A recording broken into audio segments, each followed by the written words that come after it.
Good day everyone, I am Christian Balaan and my partner Diana Lulaga. We are going to discuss our topic which is the physical education in the Philippines. So, 1987 Philippine Constitution Republic Act 14 Section 19. The state shall promote physical education and encourage sports programs, league competitions, and amateur sports including training for international competitions to foster self-discipline, teamwork, and excellence for the development of a healthy and alert. Second one, all educational institutions shall undertake regular sports activities throughout the country in cooperation with athletic clubs and other sectors. The physical education in the Philippines. Physical education in the Philippines dates back to primitive society when physical activity was very important for survival, making it necessarily for the adult to teach physical skills to the young. With the fast-changing times, it is quite interesting to note the strides made by physical education and how it has affected the lives of the people. Physical education during the pre-Spanish period.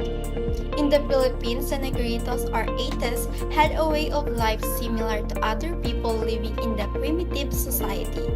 The only motivations for physical activities were for survival in connection with their quest for foods and for protection against a hostile environment. Such of those physical activities were running, leaping, jumping, and climbing to keep them physically fit. The Negritos living in the mountains of Bataan, Zambales, and Tarlac are found to be fond of music and dancing. Among their dances are imitative their way of life, such as Una Kamote, performed by a man going through time motion of stealing kamotes. Pinapanilan also performed by a man going through the motion of gathering honey from a tree. The Indonesian and the Malays, those who arrived earlier, were driven to the hinterlands, while the later waves of immigrants settled along the coast. Their physical activities consisted of producing foods through planting and cultivating the mountain. Pagan people worshipped their gods and made offering to the anitos or spirits. Dancing was a form of religious activity and they danced to please their gods. They danced for victory in a tribal war which they termed as kanao. Cockfighting is an ancient sport in the Philippines.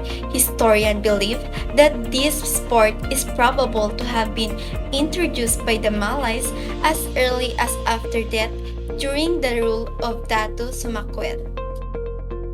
The people in the lowlands, especially those who settled along the riverbanks and lakes, had bathing and swimming as their favorite pastime. Pigafetta, the chronicler of Magellan's expedition, impressed with their dances, with which they were entertained by very adept dancing maidens to the accompaniment of crude musical instruments. The Spanish regime, games and dances. The Spanish conquest of the Philippines did not have much effect on the physical activities of the people, except the enforced labor among the lower classes of people in the building of churches.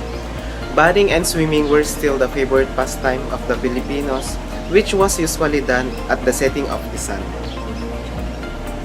Cockfighting was continued to be the favorite sports.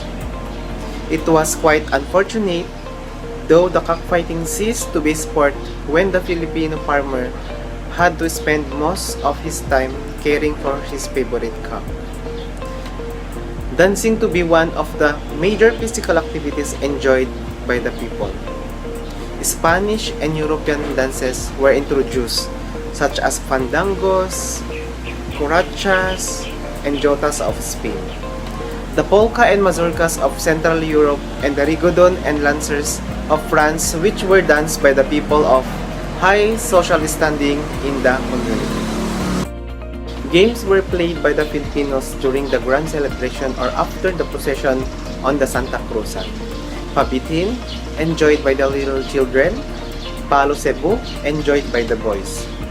Juego de Anillo, a game for the young men riding on horseback and holding a long stick on one hand, which was used to get any of the rings suspended in an art games, were played during the parties, such as Juego de Prenda, a games of forfeit, Doplo, aquatic joust, where the prizes were given to the winner.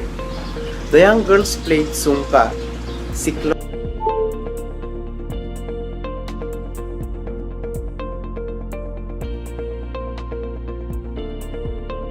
aquatic joust, where the prizes were given to the winner. The young girls played Sungka, Siklot, Pico, Loksong Pinik, and Hide and Seek. The American period, PE and its development after the signing of Treaty of Paris on December 10, 1898, schools reopened. The development of physical education in the Philippines happened in the following dates. 1901. Physical exercises was one of the subjects introduced in the public schools and regular program of athletic was developed. 1909. The athletic program was inaugurated and much emphasis to the playing of Western sports and the coaching of tennis. 1910. Basketball 1911, the athletic book was published which prescribed the simple group games and rules for the team sports.